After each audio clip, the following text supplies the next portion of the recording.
الحمد لله والصلاة والسلام على رسول الله وعلى آله وصحبه أجمعين أما بعد.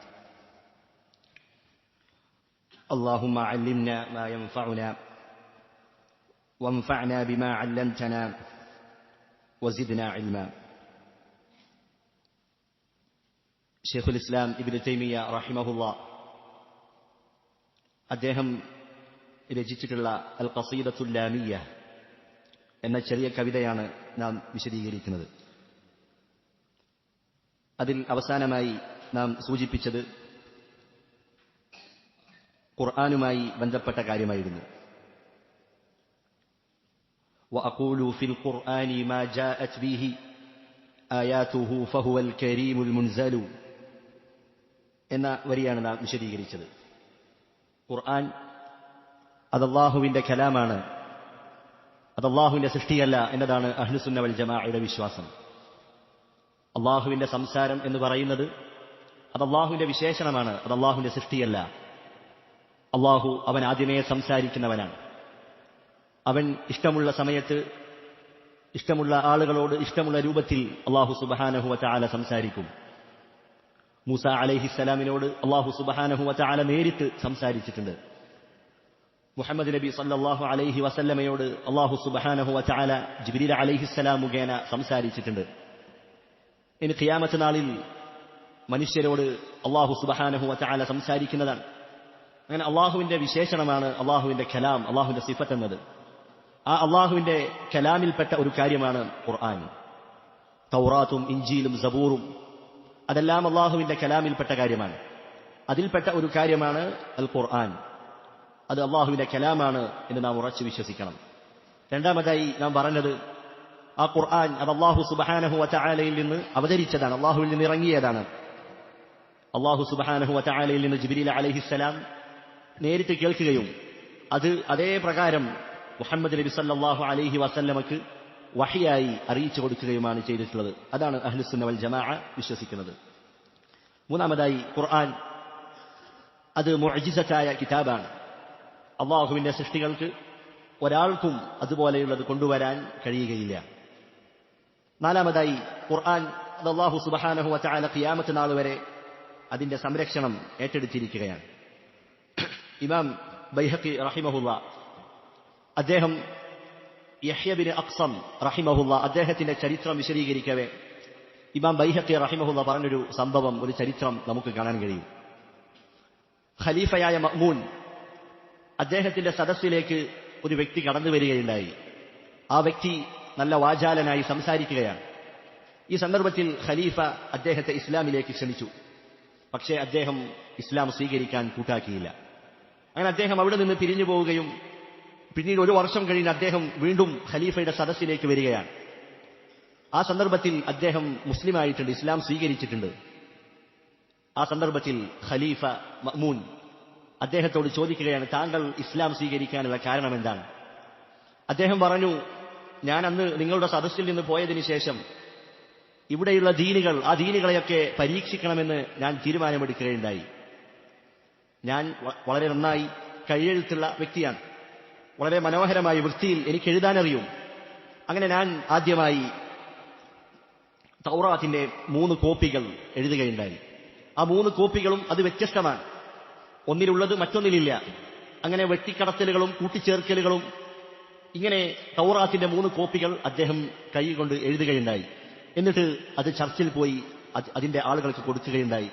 അവരെല്ലാവരും അത് വാങ്ങിച്ചു, സ്വീകരിച്ചു. അവർക്കത് മനസ്സിലായില്ല. അങ്ങനെ പിന്നീട് ഞാൻ ഇഞ്ചീലിന്റെ 3 കോപ്പികൾ ഇതേ പ്രകാരം എഴുതുകയും അതിന്റെ ആളുകളുടെ അടുക്കലേക്ക് പോവുകയും അവരത് സ്വീകരിക്കുകയും ചെയ്തു. അവർക്കും അത് മനസ്സിലായില്ല.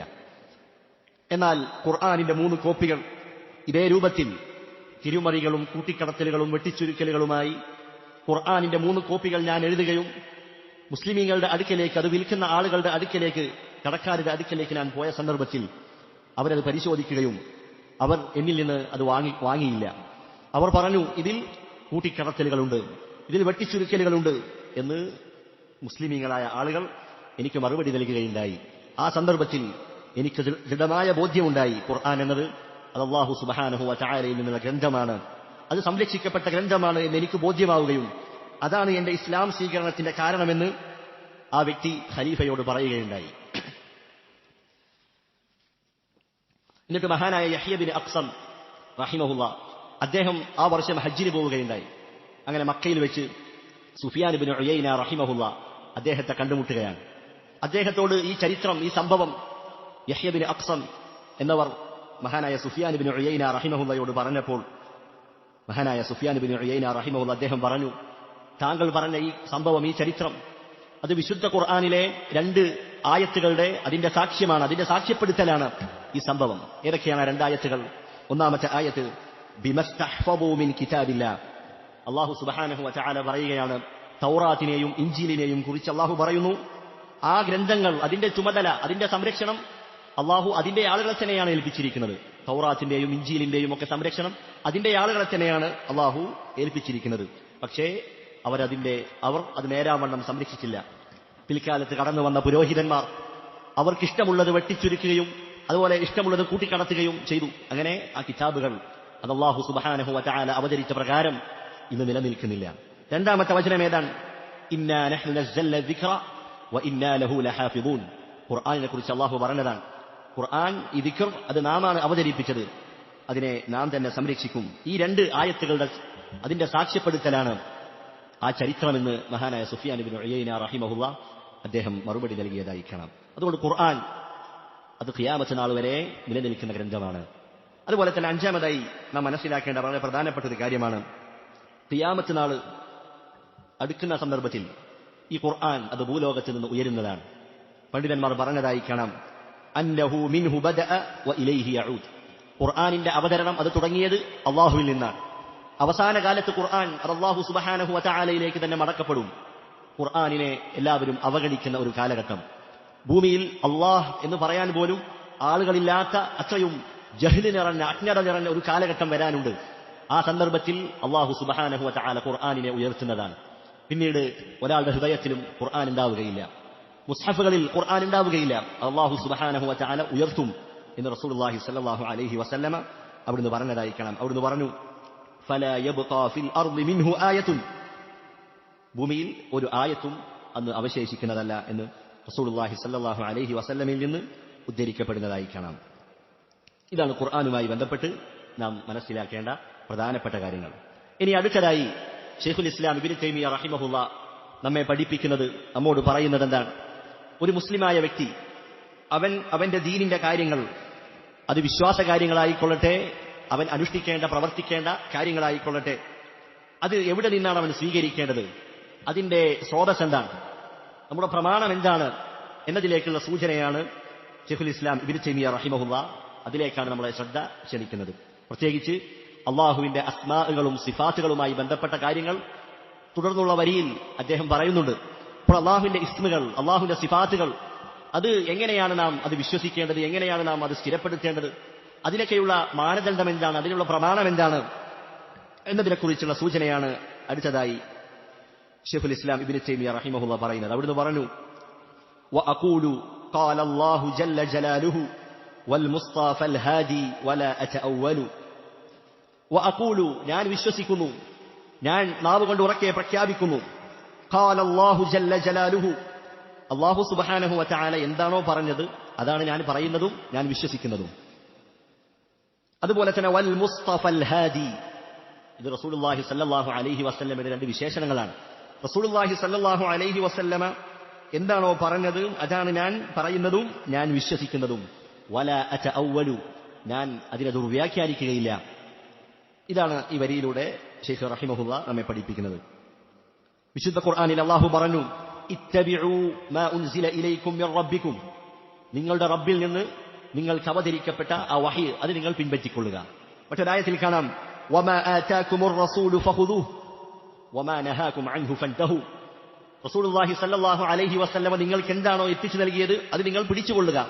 റസൂലുള്ളാഹി സ്വല്ലല്ലാഹു അലൈഹി വസല്ലമ നിങ്ങളെ വിലക്കിയതെന്തോ അതിൽ നിന്ന് നിങ്ങൾ ഒഴിഞ്ഞു നിൽക്കുകയും ചെയ്യുക. റസൂലുള്ളാഹി സ്വല്ലല്ലാഹു അലൈഹി വസല്ലമ പറയാൻ, തറക്തു ഫീകും അംറൈൻ, 2 കാര്യങ്ങൾ ഞാൻ നിങ്ങളിൽ വിട്ടേച്ചു പോവുകയാണ്. ലൻ തദില്ലു മാ ഇൻ തമസ്സക്തും ബിഹിമ, ആ രണ്ട് കാര്യങ്ങളും നിങ്ങൾ മുറുകെ പിടിക്കുന്ന കാലത്തോളം നിങ്ങൾ വഴിപിഴക്കുകയില്ല. കിതാബല്ലാഹി വസുന്നതി, അത് അല്ലാഹുവിന്റെ കിതാബും എന്റെ സുന്നത്തുമാകുന്നു, എന്റെ ചര്യയുമാകുന്നു, എന്റെ മാർഗവുമാകുന്നു എന്ന് റസൂലുള്ളാഹി സ്വല്ലല്ലാഹു അലൈഹി വസല്ലമ പറയുകയാണ്. അതുകൊണ്ട് നമ്മുടെ വിശ്വാസം, നമ്മുടെ പ്രവർത്തനങ്ങൾ അതെല്ലാം ഖുർആനിനോടും സുന്നത്തിനോടും യോജിച്ചതാണോ എന്ന് നാം പരിശോധിക്കേണ്ടതുണ്ട്. നമ്മുടെ വിശ്വാസകാര്യങ്ങൾ, നമ്മുടെ ജീവിതത്തിലെ നമ്മുടെ പ്രവർത്തനങ്ങൾ, നാം ഇടപഴകുന്ന മേഖലകൾ, ഇതെല്ലാം റസൂലുള്ളാഹി സ്വല്ലല്ലാഹു അലൈഹി വസല്ലമയും അല്ലാഹു സുബ്ഹാനഹു വ തആലയും പഠിപ്പിച്ചത് പ്രകാരമാണോ എന്ന് നാം വിലയിരുത്തേണ്ടതുണ്ട്. ഇമാം ഔസാഇ റഹിമഹുല്ലാ അദ്ദേഹം പറഞ്ഞതായി കാണാം, നദൂറു മഅൽ കിതാബി വസ്സുന്ന ഹൈസു ദാറ. നമ്മൾ ഖുർആനിന്റെയും സുന്നത്തിന്റെയും കൂടെ നമ്മൾ സഞ്ചരിക്കും. ഖുർആനും സുന്നത്തും എന്താണോ പറയുന്നത് അതായിരിക്കും നമ്മുടെ നിലപാട് എന്ന അർത്ഥത്തിൽ അദ്ദേഹം പറഞ്ഞതായി കാണാം. എന്നാൽ റസൂലുള്ളാഹി സ്വല്ലല്ലാഹു അലൈഹി വസല്ലമ അവിടുത്തെ കാലം കഴിഞ്ഞു, അതിനുശേഷം വന്ന ആളുകൾ, താബിഈങ്ങൾ, പണ്ഡിതന്മാർ, വലിയ വലിയ മുഹദ്ദിസീങ്ങൾ, അവരുടെ വാക്കുകൾ, അവരുടെ അഭിപ്രായങ്ങൾ, അതിനോടുള്ള നമ്മുടെ നിലപാടെന്താണ്? എന്തായിരിക്കണം? ഒരു പണ്ഡിതന്റെ ഒരു വാക്ക് നമുക്ക് ലഭിച്ചു, അദ്ദേഹത്തിന്റെ വാക്ക് അത് സുന്നത്തിനോടെതിരാണ്, അല്ലെങ്കിൽ അദ്ദേഹത്തിന്റെ നിലപാട് അത് മുൻഗാമികൾക്ക്, സലഫുകൾക്ക്, സഹാബത്തിന് പരിചയമില്ലാത്തതാണ് എങ്കിൽ നമ്മുടെ നിലപാടെന്തായിരിക്കണം? ഇമാം അശ്ശാഫിഈ റഹിമഹുല്ലാ, നമ്മുടെ നാട്ടിൽ അറിയപ്പെട്ട മദ്ഹബാണ് ശാഫിഈ മദ്ഹബ്, ഫിഖ്ഹിൽ അവലംബിക്കുന്ന മദ്ഹബാണ് ശാഫിഈ മദ്ഹബ്. ഇമാം ശാഫിഈ റഹിമഹുല്ലാ അദ്ദേഹം പറയുകയാണ്, ഇദാ ഖാലഫ ഖൗലി ഖൗല റസൂലില്ലാഹി സ്വല്ലല്ലാഹു അലൈഹി വസല്ലം, എന്റെ വാക്ക്, എന്റെ അഭിപ്രായം അത് റസൂലിന്റെ ഖൗലുമായി, റസൂലിന്റെ വാക്കുമായി അത് എതിരാവുകയാണെങ്കിൽ ഫഖുദൂ ബിഖൗലി റസൂലില്ലാ, നിങ്ങൾ റസൂലുള്ളാഹി സ്വല്ലല്ലാഹു അലൈഹി വസല്ലമയുടെ വാക്കാണ് നിങ്ങൾ സ്വീകരിക്കേണ്ടത്. ഫദ്രിബൂ ബിഖൗലി അർദൽ ഹായിത്ത്, എന്റെ അഭിപ്രായത്തെ, എന്റെ നിലപാടിനെ നിങ്ങൾ അത് സ്വീകരിക്കേണ്ടതില്ല, അതിനെ നിങ്ങൾ തള്ളിക്കളയുക, മാറ്റിവെക്കുക എന്ന് ഇമാം ശാഫിഈ റഹിമഹുല്ലാ പറയുന്നു. ഇമാം മാലിക് റഹിമഹുല്ലാ അദ്ദേഹം പറയുകയാണ്, കുല്ലുനാ റാദ്ദുൻ വമർദൂദുൻ, നമ്മളിൽ ഓരോ ആളുകളും അവരുടെ വാക്കുകൾ സ്വീകരിക്കേണ്ടതുമുണ്ടാകും, തള്ളേണ്ടതുമുണ്ടാകും. ഇല്ലാ സാഹിബ ഹാദൽ ഖബർ, റസൂലിന്റെ ഖബറിന്റെ അരികിൽ, അഥവാ മദീനയിലെ മസ്ജിദുൻ നബവിയിൽ ദർശിക്കുന്ന വലിയ പണ്ഡിതനായിരുന്നു ഇമാം മാലിക്. റസൂലിന്റെ ഖബർ ചൂണ്ടിക്കാണിച്ച് അവിടുന്ന് പറയുകയാണ്, ഈ ഖബറിൽ കിടക്കുന്ന റസൂലുള്ളാഹി സ്വല്ലല്ലാഹു അലൈഹി വസല്ലമയുടെ വാക്കൊഴികെ റസൂലിന്റെ വാക്കുകൾ മുഴുവൻ അത് സ്വീകരിക്കാനുള്ളതാണ്.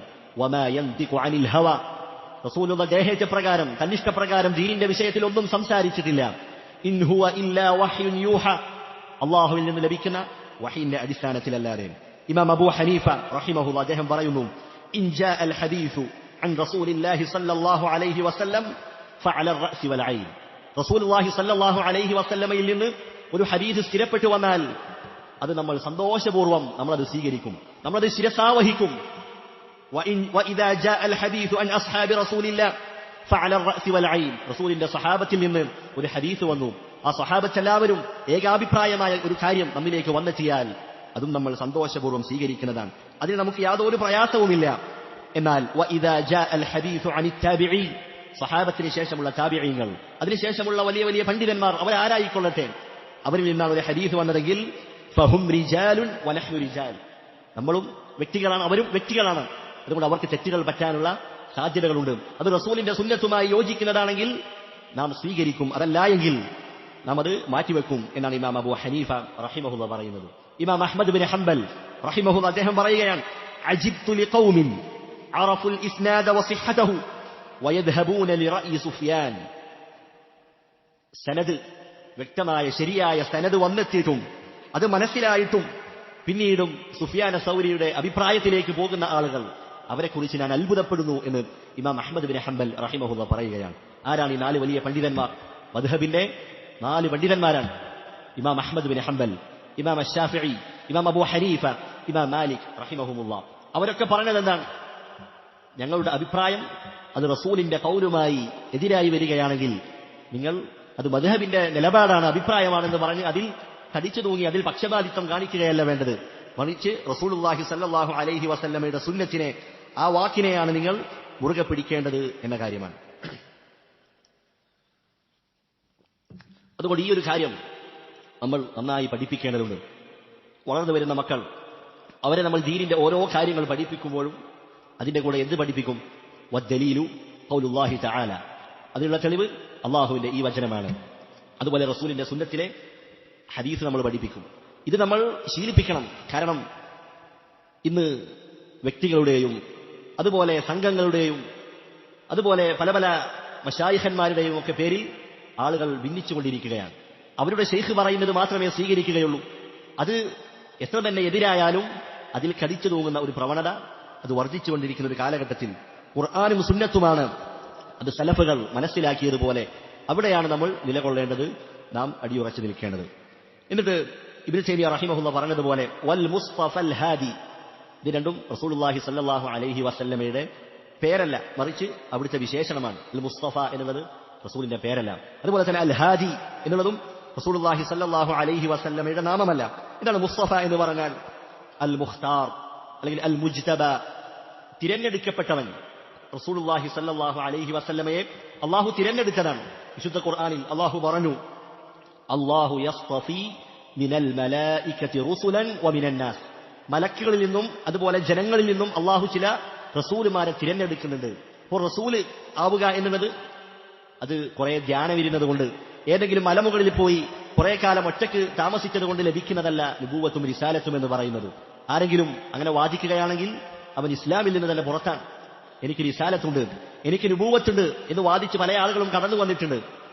അത്തരത്തിലുള്ള വാദങ്ങളൊക്കെ അത് ഇസ്ലാമിൽ നിന്ന് പുറത്തു പോകുന്ന കുഫറായ കാര്യമാണ്. കാരണം അല്ലാഹു സുബ്ഹാനഹു വ തആല പറഞ്ഞു, അല്ലാഹു അഅലമു ഹൈതു യജ്അലു റിസാലതഹു, അല്ലാഹുവിന്റെ റിസാലത്ത് അതെവിടെ വെക്കണം, അതാർക്ക് നൽകണം എന്നത് ഏറ്റവും നന്നായി അറിയുന്നവൻ അല്ലാഹു സുബ്ഹാനഹു വ തആലയാണ്. അതുകൊണ്ട് റസൂലുള്ളാഹി സ്വല്ലല്ലാഹു അലൈഹി വസല്ലമയെ അല്ലാഹു തെരഞ്ഞെടുത്തതാണ്. റസൂലുള്ളാഹി സ്വല്ലല്ലാഹു അലൈഹി വസല്ലമ അവിടുന്ന് പറഞ്ഞതായി കാണാം. അല്ലാഹു സുബ്ഹാനഹു വ തആല അവിടുന്ന് പറയുന്നു, ഇന്നല്ലാഹ അസ്തഫാ കിനാനത മിൻ വലദി ഇസ്മാഈൽ, ഇസ്മാഈൽ നബി അലൈഹിസ്സലാമിന്റെ സന്താന പരമ്പരയിൽ നിന്ന് കിനാനയെ അല്ലാഹു തെരഞ്ഞെടുത്തു. വസ്തഫാ ഖുറൈശൻ മിൻ കിനാന, കിനാനയിൽ നിന്ന് ഖുറൈശ് ഗോത്രത്തെ അല്ലാഹു തെരഞ്ഞെടുത്തു. വസ്തഫാ മിൻ ഖുറൈശിൻ ബനി ഹാഷിം, ഖുറൈശികളിൽ നിന്ന് ബനു ഹാഷിമിനെ അല്ലാഹു തെരഞ്ഞെടുത്തു. വസ്തഫാനി മിൻ ബനി ഹാഷിം, ബനു ഹാഷിമിൽ നിന്ന് അല്ലാഹു സുബ്ഹാനഹു വ തആല എന്നെ തെരഞ്ഞെടുത്തിരിക്കുന്നു എന്ന് റസൂലുള്ളാഹി സ്വല്ലല്ലാഹു അലൈഹി വസല്ലമ അവിടുന്ന് പറയുന്നു. അൽ ഹാദി, ഇതാണ് അൽ ഹാദി എന്ന് പറഞ്ഞാൽ ഹിദായത്തിലേക്ക് മാർഗദർശനം കാണിക്കുന്നവൻ. എന്നാൽ ഹിദായത്തിലാക്കുന്നവൻ ആരാണ്? അല്ലാഹു സുബ്ഹാനഹു വ തആല മാത്രമാണ്.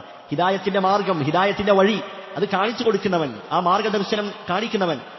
ആ അർത്ഥത്തിലാണ് അൽ ഹാദി എന്നുള്ള നാമമല്ല, ആ വിശേഷണം അവിടെ ഉപയോഗിച്ചിട്ടുള്ളത്. എന്നിട്ട് ശൈഖ് പറയുന്നു, വല അതഅവ്വലു, ഞാൻ ദുർവ്യാഖ്യാനിക്കുകയില്ല. ഇതിന്റെ വിശദീകരണത്തിൽ പണ്ഡിതന്മാർ പറഞ്ഞതായി കാണാം, അതഅവ്വലു എന്ന് പറയുന്നതിനേക്കാൾ ഏറ്റവും യോജിച്ചത് ഏതായിരുന്നു? വല ഉഹരിഫു. കാരണം അത്തഅ്വീൽ, തഅ്വീൽ എന്നുള്ളത് അതിന് നല്ല അർത്ഥമുണ്ട്.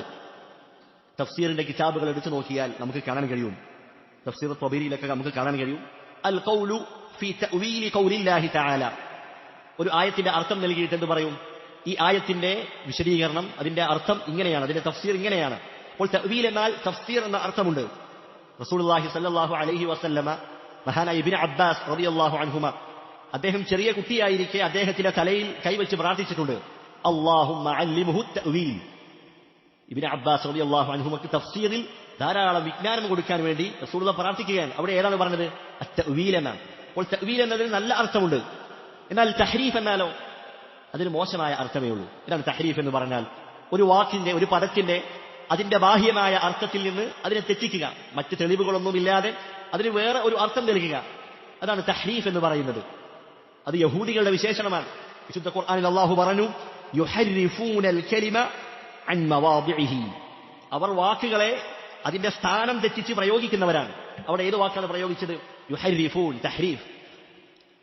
അപ്പോൾ തഹ്രീഫ് എന്ന വാക്യമാണ് തഅ്വീൽ എന്നതിനേക്കാൾ യോജിച്ചത്. ഇനി തഅ്വീൽ എന്ന് പറഞ്ഞാൽ അത് തെറ്റല്ല, കാരണം തഅ്വീൽ എന്നതിന് നല്ല അർത്ഥവുമുണ്ട്. അതുപോലെ ഈ തഹ്രീഫ് എന്ന അർത്ഥത്തിലും തഅ്വീൽ എന്ന വാക്യം ഉപയോഗിക്കാറുണ്ട്.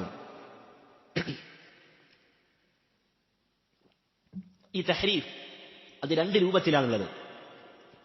ഒന്നാമത്തേതാണ് തഹ്രീഫുൻ ലഫ്ദിയുൻ, ലഫ്ദിൽ വരുത്തുന്ന മാറ്റങ്ങൾ, അതിൽ കാണിക്കുന്ന കൃത്രിമത്വം. അതെങ്ങനെയാണ്?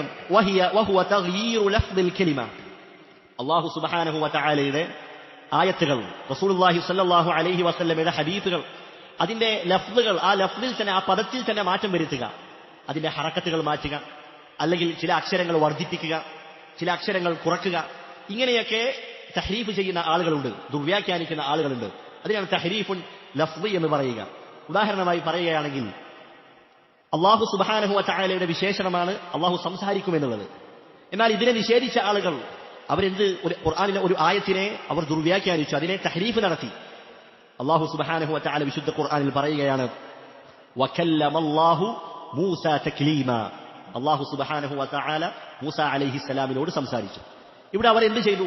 വകല്ലമല്ലാഹു, അല്ലാഹു എന്നുള്ളതിനെ വമ്മ് മാറ്റിയിട്ട് എന്താക്കി? വകല്ലമല്ലാഹ. അപ്പോൾ അർത്ഥം മാറി. എന്താണ് അർത്ഥം വരിക? മൂസാ നബി അള്ളാഹുവിനോട് സംസാരിച്ചു എന്ന അർത്ഥമാണ് അവിടെ ലഭിക്കുക. അപ്പോൾ അള്ളാഹുവിന് കലാം എന്ന സിഫത്തില്ല എന്ന് നിഷേധിക്കാൻ അവരവിടെ ആ പദത്തിൽ തഹ്രീഫ് നടത്തുകയാണ്, അതിൽ മാറ്റം വരുത്തുകയാണ്. ഇതെന്താണ്? ഹറക്കത്തുകൾ മാറ്റിയിട്ടുള്ള തഹ്രീഫാണ്. അതുപോലെ തന്നെ അർ-റഹ്മാനു അലൽ അർശി ഇസ്തവ, അല്ലാഹു സുബ്ഹാനഹു വ തആല അർശിന്റെ മീതെയായിരിക്കുന്നു, എല്ലാ സൃഷ്ടികൾക്കും മീതെയാണ്, മുകളിലാണ് അല്ലാഹു. ഇസ്തവ എന്ന് പറഞ്ഞാൽ അലാ വർതഫഅ, എല്ലാത്തിനും മുകളിലാണെന്നാണ്. ചില ആളുകൾ ഇതിലേക്ക് ഒരക്ഷരം വർദ്ധിപ്പിച്ചു, ഇസ്തൗല. അവിടെ നിന്നാണ് അതും തഹ്രീഫുൽ ലഫ്ള്, ആ ലഫ്ളിൽ അവർ മാറ്റം വരുത്തുകയുണ്ടായി. അതാണ് ഇമാം ഇബ്നുൽ ഖയ്യിം റഹിമഹുല്ലാ പറഞ്ഞതായി കാണാം. നൂനുൽ യഹൂദി വലാമുൽ ജഹ്മിയ്യി ഹുമ, യഹൂദികളുടെ നൂനും അതുപോലെ ജഹ്മികളുടെ ലാമും. യഹൂദികളുടെ നൂൻ ഏതാണ്? അല്ലാഹു പറഞ്ഞു വഖൂലു ഹിത്ത, അവരുടെ ഹിത്ത എന്ന് പറയാൻ പറഞ്ഞു. ആ അവരെന്താക്കി? വഖൂലു ഹിൻത, അവർ നൂന് വർദ്ധിപ്പിച്ചു. അതുപോലെ തന്നെ ജഹ്മികളുടെ ലാം, അതാണ് ഇസ്തവ എന്നുള്ളതിലേക്ക് അവർ ഒരു ലാം ചേർത്തു. അപ്പോൾ എന്തായി? ഇസ്തൗല. അപ്പോൾ യഹൂദികളുടെ നൂനും ജഹ്മികളുടെ ലാമും അവ രണ്ടും ഫീ വഹ്യി റബ്ബിൽ അർശി സായിദതാനി, അത് അർശിന്റെ റബ്ബായ അല്ലാഹുവിന്റെ വഹയിൽ അത് രണ്ടുമില്ല, അതവർ വർദ്ധിപ്പിച്ച കാര്യമാണ് എന്ന് ഇമാം ഇബ്നുൽ ഖയ്യിം റഹിമഹുല്ലാ പറഞ്ഞതായി കാണാം. ഇതാണ് ഒന്നാമത്തേത്, തഹ്രീഫുൻ ലഫ്ളിയുൻ. രണ്ടാമത്തേത് തഹ്രീഫുൻ മഅനവിയുൻ. എന്താണ് മഅനവി എന്ന് പറഞ്ഞാൽ? ആ വാക്ക് അതുപോലെ തന്നെ ഉണ്ടാകും, പക്ഷേ അതിന്റെ അർത്ഥത്തെ അവർ എന്താക്കും? ദുർവ്യാഖ്യാനിക്കും. ഉദാഹരണമായി അല്ലാഹു സുബ്ഹാനഹു വ തആല വിശുദ്ധ ഖുർആനിൽ പറയുന്നു, അല്ലാഹുവിന് കരങ്ങളുണ്ട്, അല്ലാഹുവിന് രണ്ട് കരങ്ങളുണ്ട്. കിൽതാ യദൈഹി യമീനുൻ എന്ന് റസൂലുള്ളാഹി സ്വല്ലല്ലാഹു അലൈഹി വസല്ലമ പറഞ്ഞതാണ്. ബൽ യദാഹു മബ്സൂതതാൻ, അല്ലാഹുവിന്റെ ഇരു കരങ്ങളും അത് ബന്ധിക്കപ്പെട്ടതല്ല, അത് ധാരാളമായി ചെലവഴിക്കുന്നതാണ്. അപ്പോൾ അല്ലാഹുവിന് കരങ്ങളുണ്ട് എന്ന് പറഞ്ഞാൽ ചില ആളുകൾ എന്താക്കും? അതിനെ നിഷേധിക്കും. അതിനെ നിഷേധിക്കുകയല്ല, അതിന്റെ അർത്ഥത്തെ അവർ വ്യാഖ്യാനിക്കും. അള്ളാഹുവിന്റെ കരം എന്ന് പറഞ്ഞാൽ അള്ളാഹുവിന്റെ ഖുദ്റത്താണ്, അല്ലെങ്കിൽ അള്ളാഹുവിന്റെ നിഅമത്താണ് എന്നാണ് അതുകൊണ്ട് അർത്ഥമാക്കുന്നത്. അവർ ആ വാക്കിൽ എന്താക്കിയിട്ടില്ല? മാറ്റം വരുത്തിയിട്ടില്ല, പക്ഷേ അതിന്റെ അർത്ഥത്തിൽ അവർ ദുർവ്യാഖ്യാനം നടത്തി. അതുപോലെ തന്നെ യൻസിലു റബ്ബുനാ തബാറക വ തആല, അല്ലാഹു സുബ്ഹാനഹു വ തആല രാത്രിയുടെ 1/3 അവസാനിക്കുന്ന സന്ദർഭത്തിൽ ഭൂമിയോടടുത്ത ആകാശത്തേക്ക് അള്ളാഹു ഇറങ്ങി വരും. അപ്പോൾ അള്ളാഹു ഇറങ്ങുമെന്ന് പറഞ്ഞാൽ അവിടെ അള്ളാഹുവിന്റെ റഹ്മത്ത് ഇറങ്ങുമെന്നാണ്, അതല്ലെങ്കിൽ അള്ളാഹുവിന്റെ മലക്കിറങ്ങുമെന്നാണ്, അതല്ലെങ്കിൽ അള്ളാഹുവിന്റെ കൽപ്പന ഇറങ്ങുമെന്നാണ്. ഇങ്ങനെയൊക്കെ ദുർവ്യാഖ്യാനിക്കുക. അള്ളാഹുവിന്റെ വജ്ഹ് എന്ന് പറഞ്ഞാൽ അതിന്റെ അർത്ഥം അത് പ്രതിഫലമാണ്. ഇങ്ങനെയൊക്കെ നടത്തുന്നതിനാണ് തഹ്രീഫുൻ മഅനവിയുൻ എന്ന് പറയുക. ഇത് രണ്ടും പാടില്ല. തഹ്രീഫുൻ ലഫ്ളിയും അതുപോലെ തന്നെ തഹ്രീഫുൻ മഅനവി, ഇത് രണ്ടും ആക്ഷേപിക്കപ്പെട്ടതാണ്, അത് രണ്ടും നിഷിദ്ധമായ കാര്യമാണ്.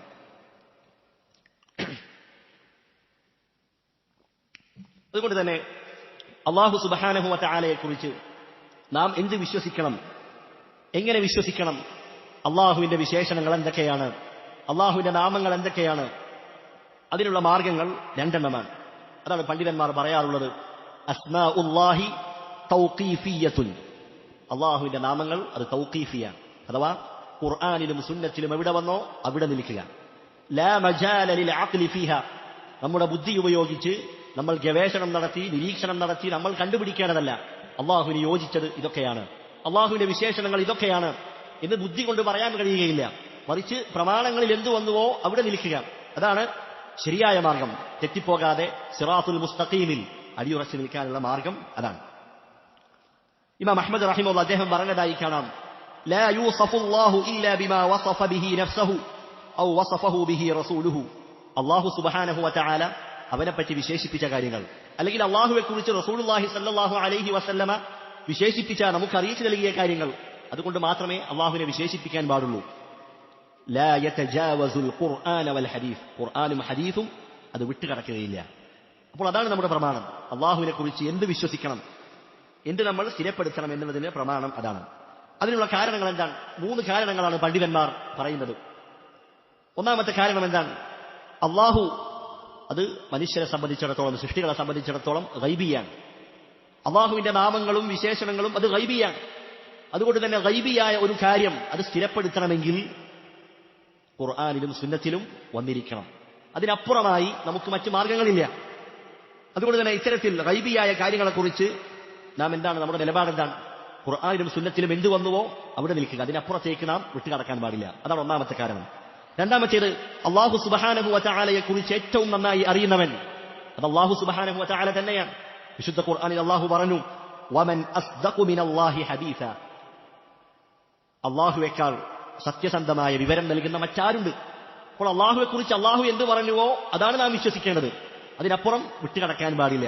മൂന്നാമത്തെ കാരണം, അല്ലാഹു സുബ്ഹാനഹു വ തആലയെ കുറിച്ച് സൃഷ്ടികളിൽ വെച്ച് ഏറ്റവും നന്നായി അറിയുന്നവർ അത് മുഹമ്മദുൻ സല്ലല്ലാഹു അലൈഹി വസല്ലമയാണ്. അവിടുന്ന് പറഞ്ഞതായി കാണാം, വ അന അഅലമുകും ബില്ലാഹ്, നിങ്ങളിൽ അല്ലാഹുവെ കുറിച്ച് ഏറ്റവും നന്നായി അറിയുന്നവൻ ഞാനാണ്. അതുകൊണ്ട് ഈ 3 കാരണങ്ങൾ നിലനിൽക്കുന്നതിനാൽ അല്ലാഹുവിന്റെ നാമങ്ങളും വിശേഷണങ്ങളും അത് സുന്നത്തിൽ പ്രമാണങ്ങളിൽ എന്തു വന്നുവോ അവിടെ നാം നിലനിൽക്കുക.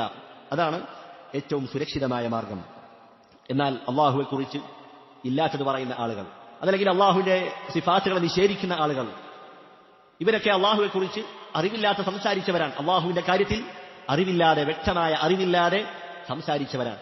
അല്ലാഹുവെ കുറിച്ച് അറിവില്ലാതെ സംസാരിക്കുക എന്നുള്ളത് അത് വളരെ ഗൗരവമുള്ള കാര്യമാണ്. വിശുദ്ധ ഖുർആനിൽ അല്ലാഹു സുബ്ഹാനഹു വ തആല ഒരായത്തിൽ ശിർക്കിനേക്കാൾ അപകടകരമായി അല്ലാഹു പഠിപ്പിച്ച തിന്മയാണെന്ത്?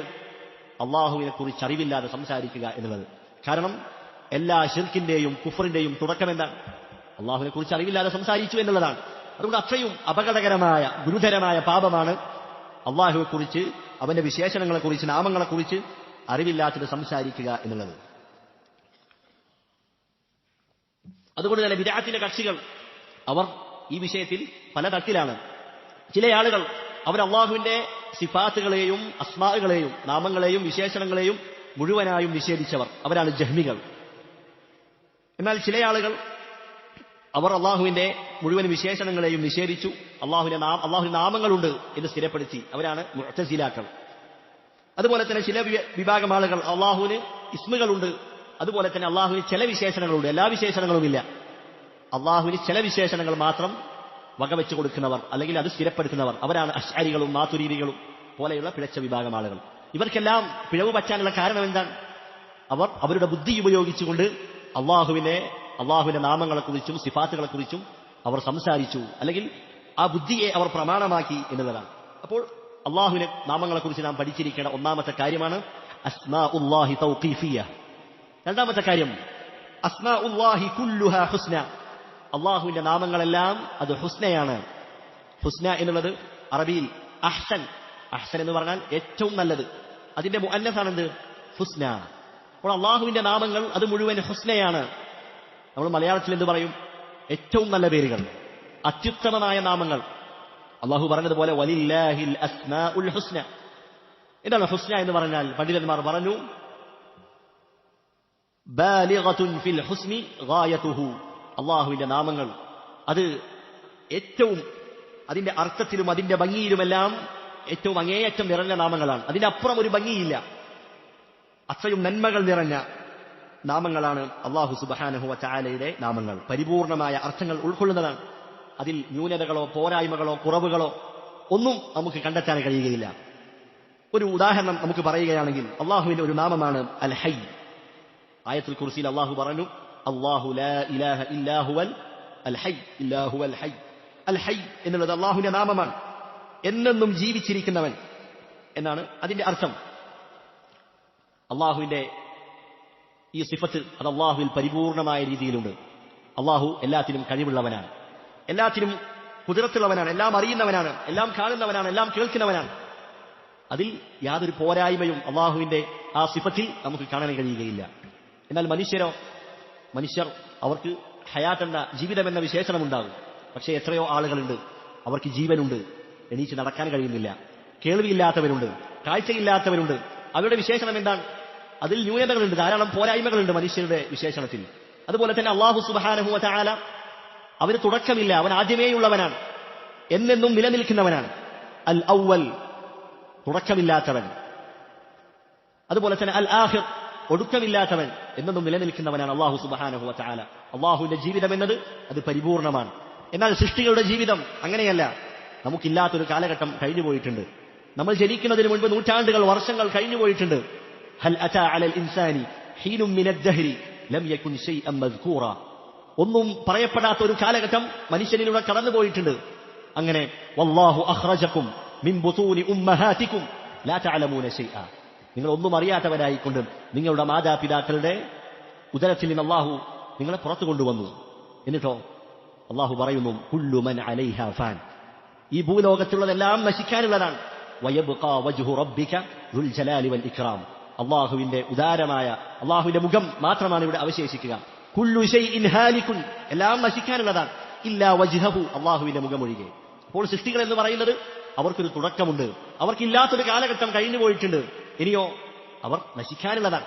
അപ്പോൾ അവരുടെ ജീവിതം എന്തല്ല? പൂർണ്ണമല്ല. പക്ഷെ അല്ലാഹുവിന്റെ ജീവിതം എന്ന് പറയുന്നത് അത് പൂർണ്ണമാണ്. എല്ലാ കഴിവുമുള്ളവനാണ്. കേൾവിയും കാഴ്ചയും ശക്തിയുമെല്ലാം ഇതെല്ലാം അല്ലാഹു സുബ്ഹാനഹു വ തആലയുടെ അൽ ഹയ്യ് എന്ന നാമത്തിൽ അതിൽ പൂർണ്ണമായ രീതിയിൽ അത് ഉൾക്കൊള്ളുന്നുണ്ട് എന്ന് നമുക്ക് മനസ്സിലാക്കാൻ കഴിയും. ഏത് നാമവും അങ്ങനെയാണ്. അല്ലാഹുവിന്റെ ഏത് നാമവും നാം എടുക്കുകയാണെങ്കിൽ ഈ ഒരു രീതിയിൽ നമുക്ക് മനസ്സിലാക്കാൻ കഴിയുന്നതാണ്. ഇനി അടുത്തതായി നാം മനസ്സിലാക്കേണ്ടത് അസ്മാഉല്ലാഹി തആല ഗൈറു മഹ്സൂറത്തിൻ ബിഅദദിൻ മുഅയ്യൻ. അല്ലാഹു സുബ്ഹാനഹു വ തആലയുടെ നാമങ്ങൾ അത് കൃത്യമായ ഒരു എണ്ണത്തിൽ അതിനെ നിജപ്പെടുത്തുക എന്നുള്ളത് സാധ്യമല്ല. ധാരാളമുണ്ട്. അതൊരു കൃത്യമായ ഇത്ര എണ്ണമേ ഉള്ളൂ എന്ന് നമുക്ക് എന്താക്കാൻ കഴിയില്ല, കൃത്യമായി പറയാൻ കഴിയുകയില്ല. ഒരു പ്രാർത്ഥനയിൽ റസൂലുള്ളാഹി സ്വല്ലല്ലാഹു അലൈഹി വസല്ലമ പറഞ്ഞതുപോലെ അസ്അലുക ബികുല്ലി ഇസ്മിൻ ഹുവ ലക്. അല്ലാഹുവേ, നിന്റെ എല്ലാ നാമങ്ങളും മുൻനിർത്തിക്കൊണ്ട് ഞാൻ നിന്നോട് ചോദിക്കുന്നു. സമ്മൈത ബിഹി നഫ്സക്, നീ നിന്റെ സ്വന്തത്തിന് വിളിച്ച പേരുകൾ. ഔ അല്ലംതഹു അഹദൻ മിൻ ഖൽഖിക്, അതല്ലെങ്കിൽ സൃഷ്ടികളിൽ ആർക്കെങ്കിലും നീ പഠിപ്പിച്ച നാമങ്ങൾ. ഔ അൻസൽതഹു ഫീ കിതാബിക്, നിന്റെ കിതാബിൽ നീ ഇറക്കിയിട്ടുള്ള അവതരിപ്പിച്ചിട്ടുള്ള നാമങ്ങൾ. അവിസ്തഅ്സർത ബിഹി ഫീ ഇൽമിൽ ഗൈബി ഇൻദക്, അതല്ലെങ്കിൽ ഗൈബിയായ വിജ്ഞാനത്തിൽ നീ മറച്ചു വെച്ചിരിക്കുന്ന നിന്റെ നാമങ്ങൾ മുൻനിർത്തിക്കൊണ്ട്. അതാർക്കും അറിയില്ല. അപ്പോൾ അള്ളാഹുവിന്റെ നാമങ്ങളുടെ എണ്ണം, കൃത്യമായ എണ്ണം, അത് സൃഷ്ടികൾക്കൊരാൾക്കും അള്ളാഹു സുബ്ഹാനഹു വ തആല അറിയിച്ചു നൽകിയിട്ടില്ല. അപ്പോൾ അതിന്റെ എണ്ണം എത്രയാണ്?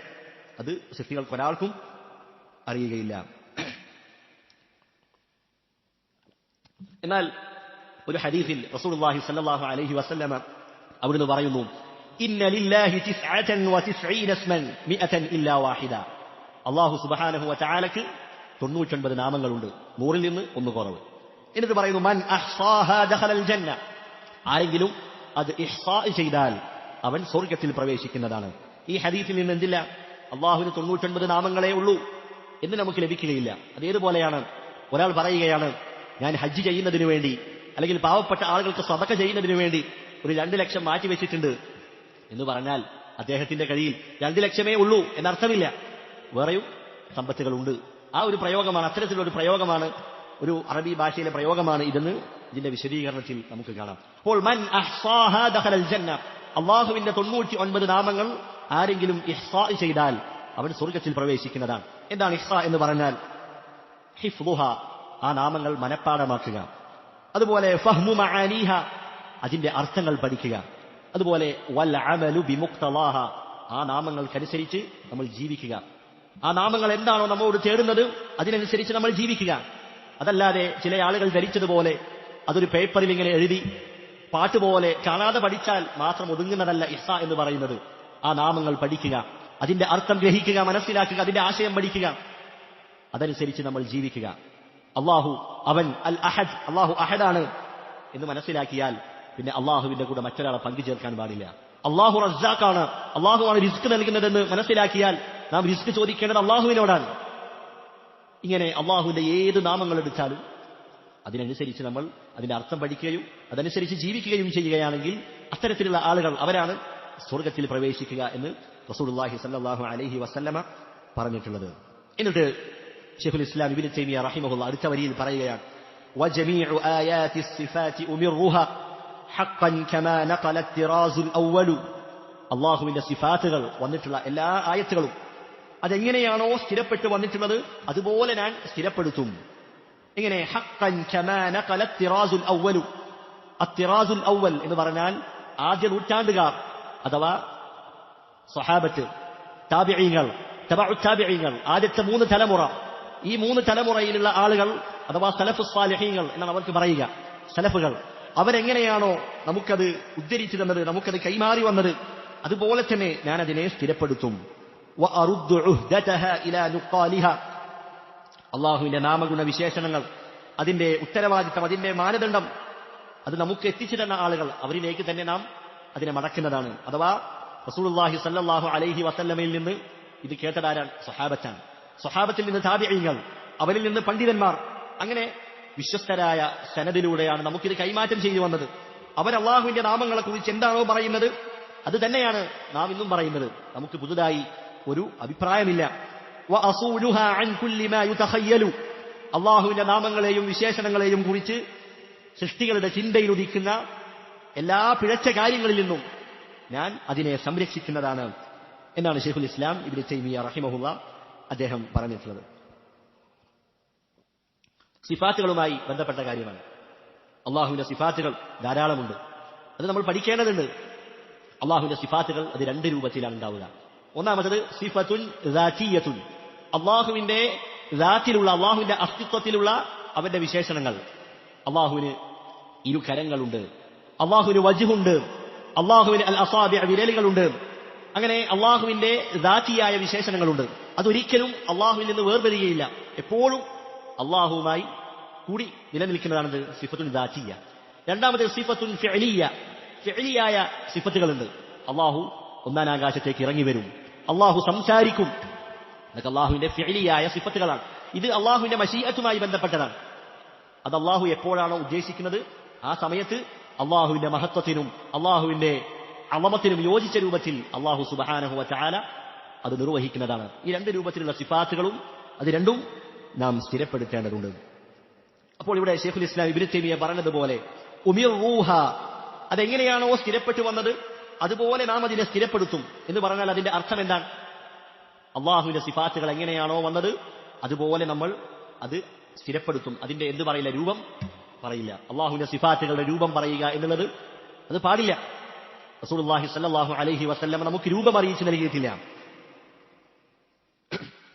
ഇമാം ഇബ്നു കസീർ റഹിമഹുള്ള അദ്ദേഹം പറഞ്ഞതായി കാണാം അദ്ദേഹത്തിന്റെ തഫ്സീറിൽ, സുമ്മ ഇസ്തവാ അലൽ അർശ്, അള്ളാഹു അർശിന്റെ മീതെയായിരിക്കുന്നു, അർശിന്റെ മീതെ ഇസ്തിവാ ചെയ്തിരിക്കുന്നു എന്ന ആയത്തിന്റെ വിശദീകരണത്തിൽ അദ്ദേഹം പറയുകയാണ്, വഇന്നമാ യുസ്ലകു ഫീ ഹാദൽ മഖാമി മദ്ഹബു സലഫി സ്സാലിഹ്.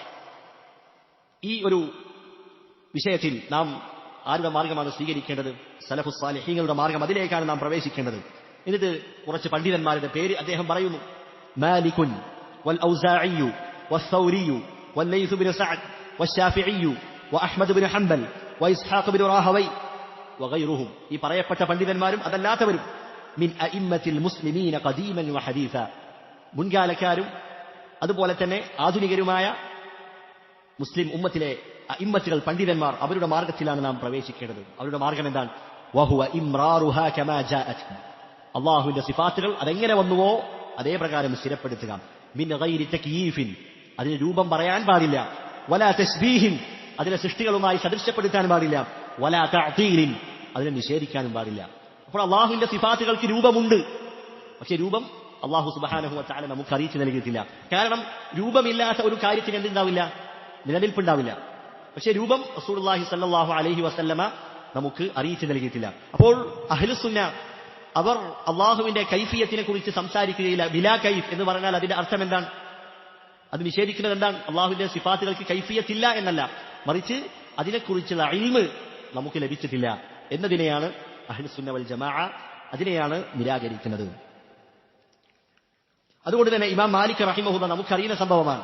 ഇമാം മാലിക് റഹിമഹുല്ലയുടെ സദസ്സിലേക്ക് ഒരു വ്യക്തി കടന്നു വന്നു. അദ്ദേഹം ഇമാം മാലിക്കിനോട് ചോദിക്കുകയാണ്, അള്ളാഹു എങ്ങനെയാണ് അർശിൽ ഇസ്തിവാ ചെയ്തത്? ഇമാം മാലിക് റഹിമഹുല്ല ആ ചോദ്യം കേട്ടപ്പോൾ അദ്ദേഹം തല താഴ്ത്തുകയാണ്.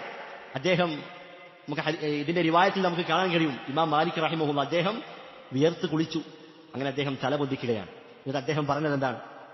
അലിസ്തിവാ മഅലൂം, ഇസ്തിവ എന്നത് അതിന്റെ അർത്ഥം അതറിയപ്പെട്ട കാര്യമാണ്. വൽ കൈഫു മജ്ഹൂൽ, അതിന്റെ രൂപം എന്താണ്? അത് മജ്ഹൂലാണ്, രൂപം ഇല്ല എന്നല്ല പറഞ്ഞത്. രൂപം നമുക്കറിയുകയില്ല. കാരണം അല്ലാഹു സുബ്ഹാനഹു വ തആല നമുക്ക് രൂപം അറിയിച്ചു നൽകിയിട്ടില്ല. അപ്പോൾ ഒരു കാര്യത്തിന്റെ രൂപം അറിയാനുള്ള മാർഗം എത്രയാണ്? 3 എണ്ണമാണ്. അത് ഭൗതികമായ കാര്യങ്ങളാണെങ്കിലും അങ്ങനെ തന്നെയാണ്. നമുക്കൊരു ഭൗതികമായ ഒരു കാര്യത്തിന്റെ ഉദാഹരണം നമുക്ക് പറയാം. ഒരു കാര്യത്തിന്റെ രൂപം അറിയണമെങ്കിൽ എന്ത് വേണം? ഒന്നാമത്തേത് ഇമ്മാ ബിർറുയ, അത് നേരിട്ട് കാണണം, അപ്പോൾ നമുക്കതിന്റെ രൂപം മനസ്സിലാകും. അല്ലെങ്കിലോ വ ഇമ്മാ ബിറുയതി നദീരിഹി, അതുപോലെയുള്ള മറ്റൊന്ന് കാണണം, അപ്പോൾ എന്തായി? അതിന്റെ രൂപവും നമുക്ക് മനസ്സിലാക്കാൻ കഴിയും. മൂന്നാമത്തേതോ ഔ യുഖ്ബിറുക സ്സാദിഖു അൻഹാ, സത്യസന്ധനായ ഒരാൾ നിനക്ക് അതിന്റെ രൂപത്തെക്കുറിച്ച് അറിയിച്ചു നൽകണം. ഈ 3 കാര്യങ്ങളാണ് ഒരു വസ്തുവിന്റെ രൂപം നമുക്ക് മനസ്സിലാക്കാനുള്ള, കൈഫിയത്ത് മനസ്സിലാക്കാനുള്ള 3 മാർഗങ്ങൾ. ഉദാഹരണമായി ഒരു പുതിയൊരു കാറ് ഇറങ്ങിയെന്ന് വിചാരിക്കുക. ആ കാറിന്റെ രൂപം മനസ്സിലാക്കണമെങ്കിൽ ഒന്നെങ്കിൽ എന്ത് വേണം? ആ കാറ് നേരിട്ട് കാണണം. അല്ലെങ്കിലോ ഒരാൾ പറയുകയാണെന്ത്, ആ കാറ് അത് ഇന്ന കാറ് പോലെയാണ്, അതേപോലെയാണ്, ഒരു മാറ്റവുമില്ല, അപ്പോൾ അതിന്റെ രൂപം നമുക്ക് മനസ്സിലാവും. അതല്ലെങ്കിൽ വേറൊരു സത്യസന്ധനായ ഒരു വ്യക്തി, വാഹനങ്ങളെക്കുറിച്ച് അതിനെക്കുറിച്ചൊക്കെ അറിയുന്ന ഒരു വ്യക്തി നിനക്കതിന്റെ കാര്യങ്ങൾ വിശദീകരിച്ചു തന്നാൽ നിനക്കതിന്റെ രൂപം മനസ്സിലാക്കാൻ കഴിയും. ഇതൊരു വസ്തുവിനെ കുറിച്ചുള്ളതാണ്. ഇനി അള്ളാഹുവിന്റെ സിഫാത്തുകളെ കുറിച്ച് നമ്മളൊന്ന് ആലോചിക്കുക. അള്ളാഹുവിന്റെ സിഫാത്തുകൾ നമ്മൾ പറഞ്ഞത് ഗൈബിയായ കാര്യമാണ്. അള്ളാഹുവിനെ ആരെങ്കിലും കണ്ടിട്ടുണ്ടോ? ഇല്ല, അള്ളാഹുവിനെ കണ്ടിട്ടില്ല. അപ്പോൾ ഒന്നാമത്തെ മാർഗം അതവിടെ ഇല്ലാതാവുകയാണ്. രണ്ടാമത്തേത് ബിറുയതി നദീരിഹി, അതുപോലെയുള്ളത് കാണണം. അള്ളാഹുവെ പോലെ ഒന്നില്ല. വലം യകുൽ ലഹു കുഫുവൻ അഹദ്, അപ്പോൾ അള്ളാഹുവെ പോലെ ഒന്നില്ല. അപ്പോൾ രണ്ടാമത്തെ മാർഗവും അവിടെ ഇല്ലാതാവുകയാണ്. മൂന്നാമത്തേത് അള്ളാഹുവെ കുറിച്ച് നമുക്ക് അറിയിച്ചു നൽകിയത് ആരാണ്? റസൂലുള്ളാഹി സ്വല്ലല്ലാഹു അലൈഹി വസല്ലമയാണ്. ആ റസൂലുള്ളാഹി സ്വല്ലല്ലാഹു അലൈഹി വസല്ലമ അള്ളാഹുവിന്റെ സിഫാത്തുകൾ ആണ് നമുക്ക് അറിയിച്ചു നൽകിയത്. അതിന്റെ രൂപം നമുക്ക് അറിയിച്ചു നൽകിയിട്ടില്ല. അതുകൊണ്ടാണ് അഹ്ലുസുന്ന വൽ ജമാഅ അവർ അള്ളാഹുവിന്റെ സിഫാത്തുകളുടെ രൂപത്തെക്കുറിച്ച് അവർ സംസാരിക്കാത്തത്. അള്ളാഹുവിന്റെ സിഫാത്തുകൾ അതിന് രൂപമുണ്ട്, പക്ഷേ അതിനെക്കുറിച്ചുള്ള ഇൽമ് നമുക്ക് അറിയുകയില്ല, അത് നമുക്ക് നൽകപ്പെട്ടിട്ടില്ല എന്നുള്ളതാണ് നാം വിശ്വസിക്കേണ്ടത്.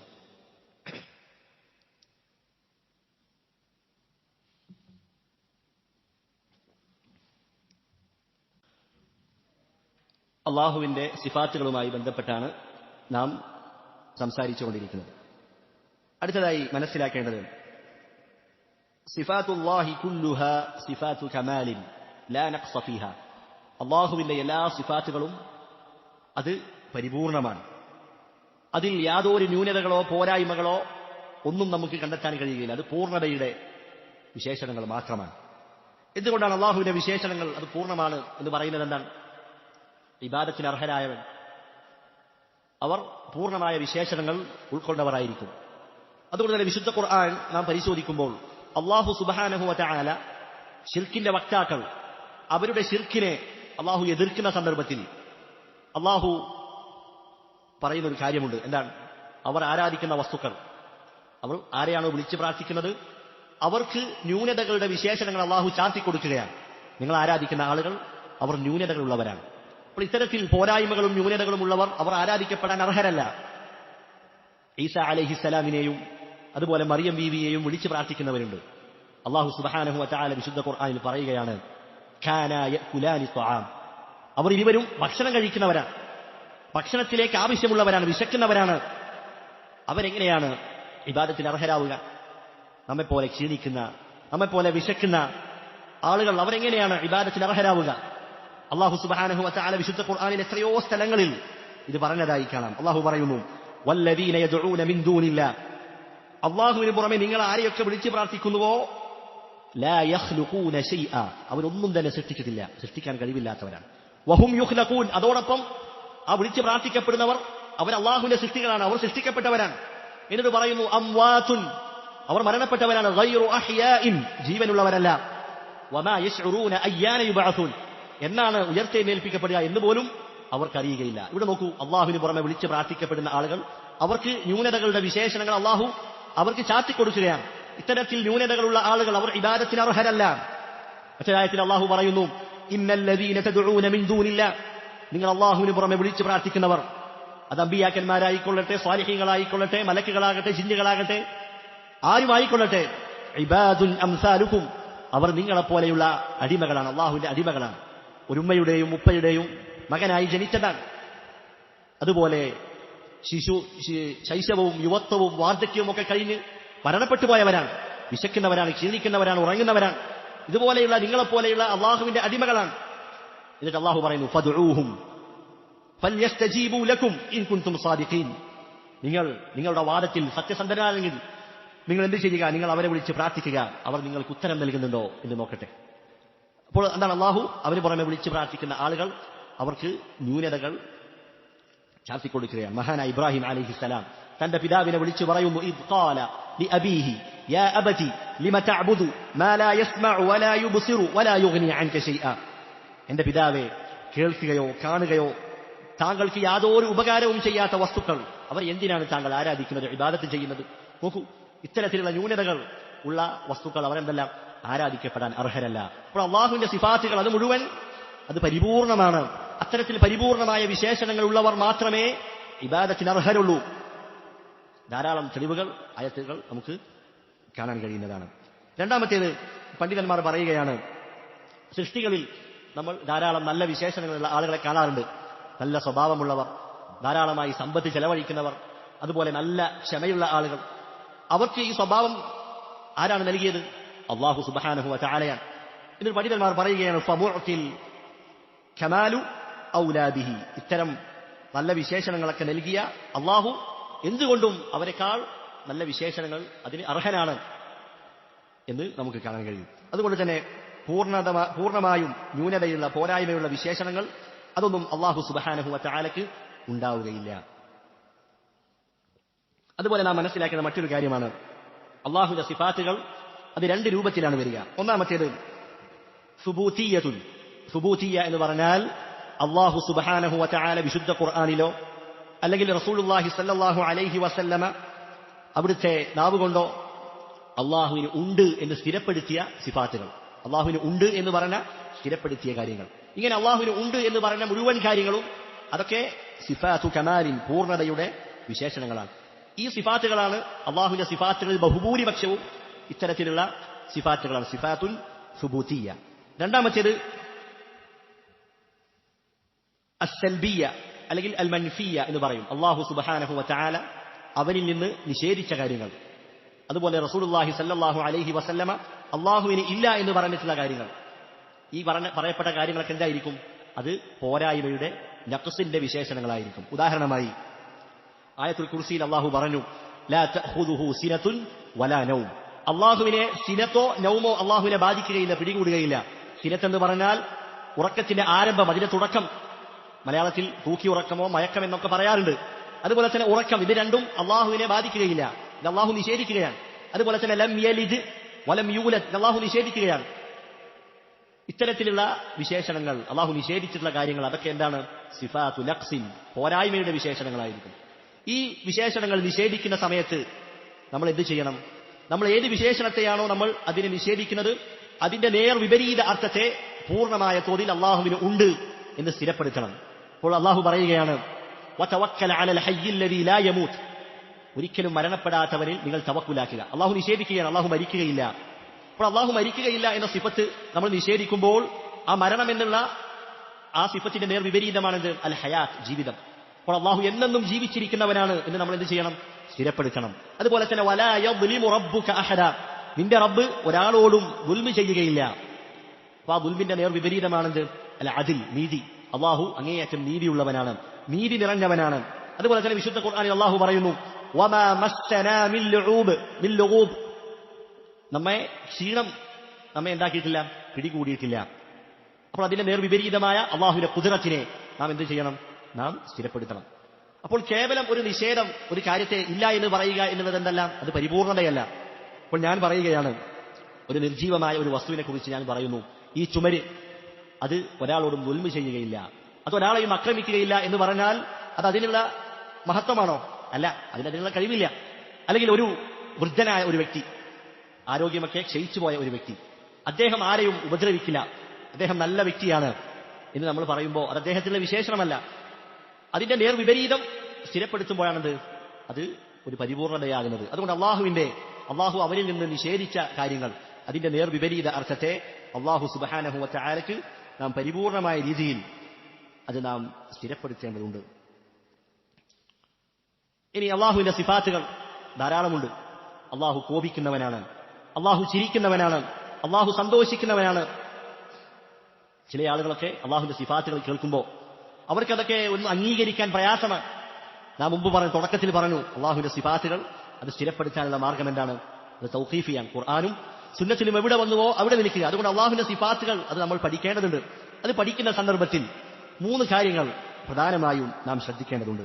ഒന്നാമത്തേത് ഇസ്ബാതുഹ, അതെങ്ങനെയാണോ വന്നിട്ടുള്ളത് അതേ രൂപത്തിൽ നാം അത് സ്ഥിരപ്പെടുത്തുക. അതിനെ രൂപം പറയാൻ പാടില്ല, അതിനെ സൃഷ്ടികളുമായി സാദൃശ്യപ്പെടുത്താൻ പാടില്ല, അതിനെ ദുർവ്യാഖ്യാനിക്കാൻ പാടില്ല. ഇതൊന്നും ചെയ്യരുത്. അത് എങ്ങനെ വന്നുവോ അതിന്റെ അതേ രൂപത്തിൽ തന്നെ നാം അതിനെ സ്ഥിരപ്പെടുത്തുക, വിശ്വസിക്കുക. രണ്ടാമത്തേത് നഫ്യു മുമാസലതിഹാ ബിസിഫാത്തിൽ ഖൽഖ്, സൃഷ്ടികളുടെ വിശേഷണങ്ങളുമായി അതിനെ സാദൃശ്യപ്പെടുത്താൻ പാടില്ല. അപ്പോൾ അള്ളാഹുവിന്റെ കൈ എന്ന് കേൾക്കുമ്പോൾ നമ്മുടെ മനസ്സിലേക്ക് സൃഷ്ടികളുടെ കൈ കടന്നു വരാൻ പാടില്ല. അത് അള്ളാഹുവിന് യോജിച്ച രൂപത്തിലാണ്. അത് ഏത് കാര്യവും അങ്ങനെയാണ്. അത് നമുക്ക് ബുദ്ധിപരമായി ചിന്തിച്ചാൽ നമുക്കത് മനസ്സിലാകും. ഉദാഹരണമായി പറയുമ്പോൾ പണ്ഡിതന്മാർ അതിന്റെ വിശദീകരണത്തിൽ പറഞ്ഞതായി കാണാം. ഒരാൾ പറയുകയാണ് ഖുവ്വത്തുൽ ബഈർ, ഒട്ടകത്തിന്റെ ശക്തി. ഇത് ഇവിടെ ഖുവ്വത്ത് എന്നുള്ളത് അതിനെ ഒട്ടകത്തിലേക്കാണ് ചേർത്തത്. ഇതേ കാര്യം ഖുവ്വത്തുൻ നംൽ, ഉറുമ്പിന്റെ ശക്തി എന്ന് പറയുമ്പോൾ അത് രണ്ടും ഒരുപോലെയാണോ? ഒരിക്കലുമല്ല. അപ്പോൾ ഇവിടെ നമുക്കെല്ലാവർക്കും കലാം എന്ന സിഫത്തുണ്ട്. എല്ലാവരും സംസാരിക്കാൻ കഴിയുന്നവരാണ്. പക്ഷേ എല്ലാവരുടെ സംസാരവും ഒരുപോലെയാണോ? അല്ല. അതിന്റെ ശബ്ദവും അതിന്റെ രൂപവും ഒക്കെ വ്യത്യാസമുണ്ട്. എല്ലാവർക്കും കൈയുണ്ട്. എല്ലാവരുടെ കൈയും ഒരുപോലെയാണോ? അല്ല. അപ്പോൾ അത് ആരിലേക്ക് ചേർക്കപ്പെടുന്നുവോ അതിനനുസരിച്ച് അതിൽ മാറ്റമുണ്ടാകും.